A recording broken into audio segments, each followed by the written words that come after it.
Assalamualaikum warahmatullahi wabarakatuh. Salam sejahtera untuk kita semua. Shalom, Om Swastiastu, Namo Buddhaya, salam kebajikan. Halo Sobat Muskitnas, apa kabar? Semoga kamu dalam keadaan baik-baik aja ya.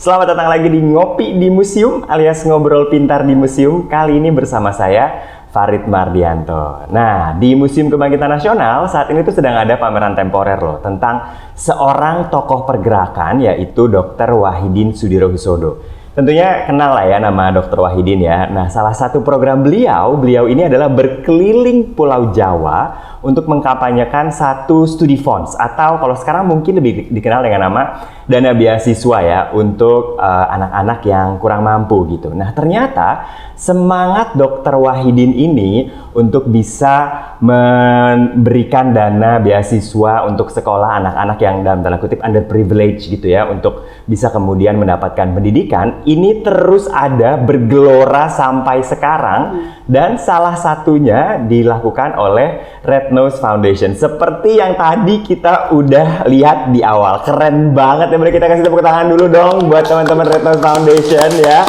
Saya pun tadi agak sedikit deg-degan sebenarnya ya menjadi tumbal di tengahnya, tapi keren banget. Nah, untuk ngobrolin tentang Red Nose Foundation, sekarang kita sudah kehadiran Executive Director ya dari Red Nose Foundation yaitu Kak Ratih. Apa kabar Kak Ratih? Halo, baik banget. Terima kasih Mas Farid sudah mengundang ya. Terima kasih sudah hadir di Ngopi di Museum. Nah, kita langsung tanya-tanya aja nih tentang Red Nose Foundation nih. Mungkin Kak Ratih juga bisa langsung menjelaskan nih di awal ini apa sih sebenarnya Red Nose Foundation dan apa aja program-programnya? Ya, jadi Red Nose Foundation itu kita non-profit organizations ya. Kita fokus di pendidikan anak, khususnya anak-anak yang kurang mampu. Saat ini kami punya 2 center. Kita ada di Cilincing, di Kampung Nelayan, dan satu lagi di Jurangmangu itu di Kampung Pemulung. Oke. Gitu. Kita sudah beroperasi dari tahun 2008 dan banyak sekali program-program yang kita angkat sih sebetulnya dari program anak, program pemuda sampai program orang tua, program guru juga ada di Red Nose. Oh, jadi tidak hanya program anak ya? Tidak hanya program anak. Kalau yang tadi kita lihat dan kita kayak aku berpartisipasi pun itu kan anak-anak ya? Iya, teman-teman sekolah gitu ya. Oke, nah kan ini 2008 berarti udah berapa 14 tahun. Maaf ya, aku matematika agak kurang nih teman-teman. 14 tahun ya? Oke, ini seberapa berkembangnya? Apa program pertamanya tuh apa? Terus kemudian apa aja program-program yang ditambahkan oleh Red Nose Foundation? Jadi di 2008 kita mulai dengan satu program itu social circus seperti yang tadi udah didemokan ya. Oke, itu namanya sirkus ya? Iya, sirkus istilahnya sosial. Sirkus sosial. Oke. Itu adalah program pertama kita gitu, yang memang berkembang pada awalnya. Cuman seiring berjalannya waktu program anak ini berkembang sesuai dengan kebutuhan anak. Jadi awalnya kita menggunakan seni untuk menghibur anak dulu pakai sosial sirkus, kita bentuk karakter mereka, ternyata dalam prosesnya anak-anak ini menyampaikan bahwa di sekolah susah pelajaran matematika, bahasa Inggris. Kemudian akhirnya kita mengembangkan program-program itu, ada science and art, ada English and theater, ada music and math pada waktu itu. Kemudian tidak berhenti di situ juga, kita melihat bahwa anak-anak ini sudah bertumbuh dan ketika mereka remaja, kita harus juga kasih program kegiatan yang positif. Jadi kita buka program untuk vocational training untuk pemuda-pemuda kita, job readiness training di mana mereka belajar bikin CV, bagaimana sih cara interview kerja, bagaimana sih mereka bisa mengenali potensi diri mereka sebetulnya apa. Nah, itu dipelajari di program pemuda itu. Nah, yang terbaru di 2022 kita ada program namanya Mini Enterprise Training untuk pemuda juga. Nah, karena kita sadar nih, ketika kita mau mengembangkan anak dan pemuda, kita nggak bisa lepas dari orang tua, families-nya gitu, siblings-nya. Di 2017 kita akhirnya membuka juga program-program untuk orang tua dan untuk guru-guru sekolah, karena kita yakin bahwa orang tua, guru sekolah itu adalah sistem dukungan anak juga yang bisa bekerja sama dengan Red Nose gitu. Jadi kita ada program seminar tentang parenting untuk orang tua, FGD yang rutin, kita tanya masalahnya apa yang paling sering dihadapi orang tua. Kemudian saat COVID kemarin kita ada pelatihan digital literacy untuk guru-guru sekolah dasar gitu, karena mereka guru-gurunya juga guru-guru sekolah dasar karena mereka kesulitan, biasanya mereka ngajar di kelas ya. Di kelas textbook dan tiba-tiba bam semua harus digital gitu. Jadi akhirnya kita mengundang guru-guru sekolah partner kita yang ada di lokasinya di dekat gedung kita untuk belajar nih, ini loh cara bikin materi pembelajaran yang menarik, tetap menarik, anak nggak bosan, pakai metode Kahoot, Canva, atau Quizzes kayak gitu. Jadi mereka belajar gitu ya. Banyak sekali guru-guru yang akhirnya terbantu lah untuk membuat materi-materi pembelajaran online gitu untuk anak-anaknya. Oke. Nah sekarang kita balik lagi ke anak-anak nih. Kalau anak-anak berarti dari usia berapa atau dari kelas berapa yang akhirnya ada di Red Nose Foundation ini? Usia kita mulai dari 7 tahun. 7 tahun ya SD sampai SMP lah gitu untuk anak-anak. Lepas dari SMP mereka akan masuk ke program pemuda gitu untuk persiapan mereka ke dunia kerja atau memulai bisnis mereka sendiri gitu. Ini kan tadi Kak Rati sempat bilang di Kampung Nelayan dan juga Pemulung ya yang di Juramanggu ya. Itu gimana cara mendekati merekrut? Pasti kan juga ngobrol sama orang tuanya ya. Cuman seperti apa dari 2008 sampai sekarang ini perubahannya? Apakah sekarang mungkin lebih mudah atau perjuangannya seperti apa? Betul sih, karena memang pada waktu pertama kali kami ke sana pun mungkin dianggap aneh juga ya gitu ya. Founder kami Dan Roberts memang beliau skillsnya adalah di sirkus gitu. Dia belajar di Amerika dan akhirnya dibawa ke Indonesia. Nah, memang pas pertama kali proses rekrutmen untuk siswa kita nih sulit banget. Kita door to door, rumah ke rumah untuk ngajakin anak-anak belajar gitu. Kalau untuk sosial sirkus atraksinya sih gampang ya, karena ketika bermain anak-anak pasti udah attentionnya dapet gitu karena pakai bola-bola warna-warni udah pasti langsung ngerubung gitu dan mereka mau belajar.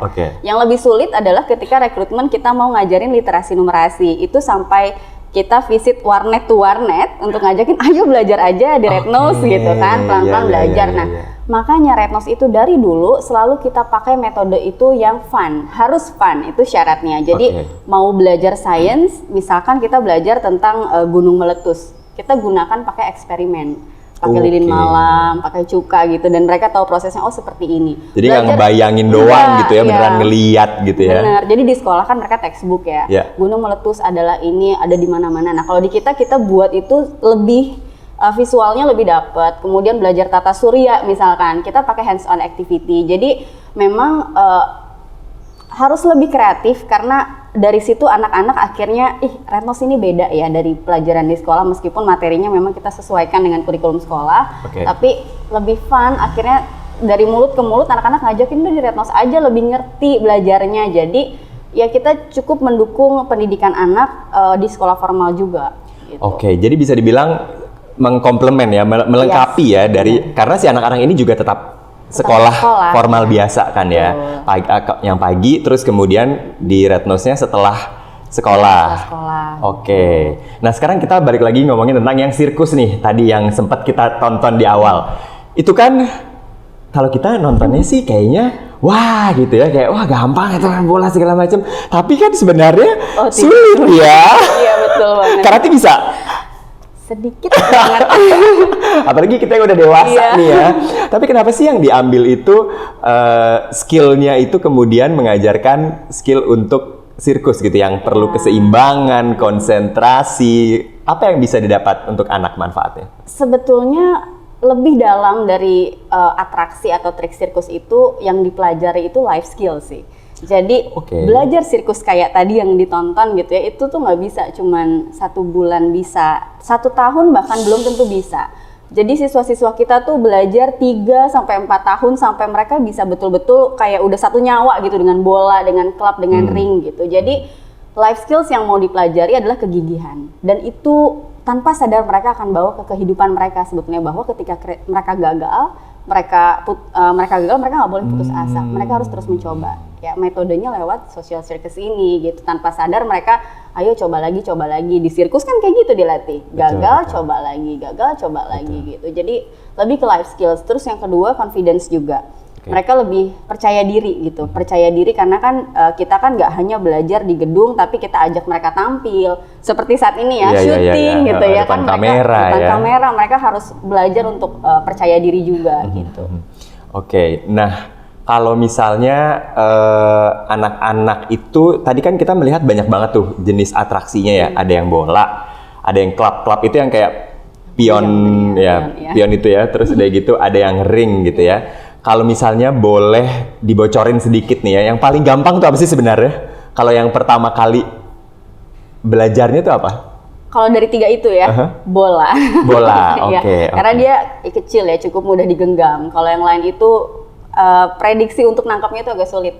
Oke. Gitu, iya. Makanya mungkin seumur yang lebih tua juga mungkin akhirnya skillnya berkembang ya. Iya. Tapi memang iya sih, pada saat kita belajar gitu ya, juggling sirkus itu misalnya ada yang jatuh, ya kan kita coba ambil lagi, coba lagi gitu. Sampai ini yang bisa, iya. iya sampai bisa, sampai kemudian akhirnya sempurna gitu. Apalagi kalau misalnya mau diambil di depan kamera gitu. Jadi ini satu pelajaran hidup sih sebenarnya, bukan cuma sekedar sirkus. Nah, kalau misalnya anak-anaknya sendiri nih, tadi kan ada di Jurangmangu, ada juga di Cilincing, ya. Kenapa milihnya 2 area ini? Kalau di Cilincing yang pertama kali di 2008 itu karena memang founder kami menemukan lokasi itu karena kok ada sih wilayah kumuh di Jakarta gitu, ibu kota besar gitu. Kenapa masih ada anak-anak yang banyak yang drop out waktu itu di sekolah juga gitu, karena harus bantuin orang tuanya mencari uang gitu ya. Jadi memang kriteria kita adalah underprivileged children itu. Pokoknya mereka harus tinggal di komunitas yang beresiko tinggi gitu. Nah, mungkin banyak yang bertanya-tanya, tapi kan Jakarta kota besar, Jurangmangu atau di Bintaro sekarang juga udah mulai berkembang kan, banyak perumahan elit di sana. Itu betul. Bahkan gedung kita yang di Jurangmangu itu sebelahan dengan perumahan elit. Tapi kalau boleh jujur, disitulah gap atau kesenjangannya sangat terlihat gitu, dan itu yang mau kita kejar. Anak-anak meskipun mereka tinggal di rumah yang mungkin kecil, di bedeng, mereka tetap harus mengejar life skills itu supaya apa? Mereka keluar sedikit ke Jakarta pusat misalkan, mereka tetap bisa punya confidence yang sama kalau mereka mau ngelamar kerja gitu loh. Jadi gap inilah yang justru semakin terlihat justru di kota-kota besar, karena selalu ada wilayah-wilayah seperti itu di pinggiran kota besar gitu. Oke, ini berarti ketika ini kan kalau anak-anak di Red Rose Foundation ini yang paling kecil tadi umur 7 tahun ya. Terus kemudian akhirnya setelah mereka SMP, setelah itu masuk yang program pemuda. Ya. Oke, berarti ini tuh seperti channel tunnel yang ujungnya tujuan akhirnya adalah supaya mereka bisa kemudian terjun ke dunia profesional yang dunia realitasnya, seperti itu. Betul sih, sebetulnya memang kita kan visinya adalah helping children build dreams ya. Jadi apapun dreams mereka, kita tuh siapkan dari life skills-nya dulu. Mau apapun mimpi kalian, kalian tuh harus kuatin dulu nih pribadi kalian, personality kalian, karakter kalian, dan apapun itu akan bisa dicapai. Itu yang kita percaya. Kalau misalkan mereka punya life skills, soft skills yang baik gitu, dan sebetulnya goal akhirnya adalah kita pengen anak-anak kita ini yang sudah sukses itu balik lagi untuk menjadi kontributor yang positif, jadi inspirasi lah buat adik-adik di sana, buat teman-teman di sana gitu. Nah ini kan berarti udah 14 tahun, mungkin boleh cerita success story atau ada yang sudah lulus terus kemudian berkiprah di atau kembali ke Red Nose seperti apa? Ada. Kalau dari sirkus nih, beberapa siswa kita, salah satunya tadi Said yang laki-laki yang main itu dari siswa kita tuh. Ada lagi 2 lagi yang lain tuh dari siswa kita belajar sirkus dari kecil, mereka sudah sampai besar itu. Kita ada kelompok sirkus yang anak-anak usia remaja, kita sebut dengan performance troupe. Itu mereka yang selalu siap kalau misalkan kita mau kirim ke luar negeri atau tampil-tampil di televisi gitu ya, untuk belajar sirkus di luar negeri, mereka kita kirim ke sana gitu. Dan mereka balik ke sini, akhirnya kita hire jadi guru sirkus kita, dan akhirnya ngajarin keterampilan ini. Itu dari yang sirkus tuh, jadi mereka comeback lagi untuk ngajarin lagi ke adik-adiknya gitu. Kemudian kalau dari program kita yang vocational, kita kebetulan fokus di area food and beverage, hospitality. Salah satu siswa kita itu di-hire waktu itu sampai jadi head of kitchen gitu. Ada juga yang jadi supervisor di Surabaya gitu. Jadi itu success story-nya sih. Kita memang, itu dia kenapa kita nggak mau programnya putus sampai program anak aja gitu. Sayang sekali, nanti kalau udah anak terus bingung kegiatan positifnya apa di sana. Akhirnya kita kembangkan jadi ada program remaja juga gitu. Nah mungkin ini ada satu pertanyaan yang aku harus pertanyakan juga nih ya ke Kak Rati. Bagaimana anak-anak ini kemudian supaya image-nya itu tidak dieksploitasi nih, karena kan anak-anak kemudian main sirkus ataupun bekerja gitu ya setelah sekolah gitu. Itu bagaimana cara menepisnya, Kak Ratih? Sebenarnya tanggapan ini juga sering kami dengar sih, itu apa nggak menyalahi aturan gitu ya. Tapi memang dalam praktiknya kami di Red Nose Foundation ini, karena kami fokus awalnya adalah organisasi yang betul-betul membimbing anak-anak gitu ya. Kami juga membuat child protection policy and child safeguarding di Red Nose gitu, dan salah satu aturannya adalah bahwa kita tidak boleh memberikan uang untuk anak yang masih berusia di bawah 18 tahun. Kalau di atas 18 tahun performance trip kita bisa kasih honor gitu. Itu mereka sudah dalam usia yang boleh menerima honor dari pekerjaan gitu ya. Tapi apabila mereka usianya di bawah 18 tahun, seperti performance group kita, ada yang masih 11 tahun, 12 tahun gitu ya, itu kita alihkan ke beasiswa pendidikan atau penyokong pendidikan atau bakat minat gitu. Itu sih yang kita coba alihkan, nanti mereka bisa ambil ketika mereka butuh, misalkan mau beli sepatu sekolah, atau misalkan anak ini mau fokus belajar gitar atau main futsal, kita bisa support di situ. Jadi dialihkan gitu lebih ke bakat minat mereka sih. Jadi intinya adalah mensupport mereka ini mencapai mimpinya. Betul. Tentunya juga dengan seizin orang tua dan keluarganya, karena kan tidak mungkin anak-anak berpartisipasi tanpa seizin orang tuanya. Itu yang dilakukan sama Red Nose Foundation ya. Oke, baik. Terima kasih kalau gitu Kak Ratih sudah hadir, dan juga terima kasih pada teman-teman Red Nose Foundation yang sudah tampil tadi ya. Kita sudah simak bersama di Ngopi di Museum. Jangan lupa ya follow Instagramnya Museum Kebangkitan Nasional di @muskitnasofficial, dan juga kanal YouTube-nya Museum Kebangkitan Nasional. Saya Farid Mardianto undur diri. Terima kasih sekali lagi. Sampai ketemu di Ngobrol Pintar di Museum alias Ngopi di Museum episode selanjutnya. Wassalamualaikum warahmatullahi wabarakatuh. Thank you, Mas Farid.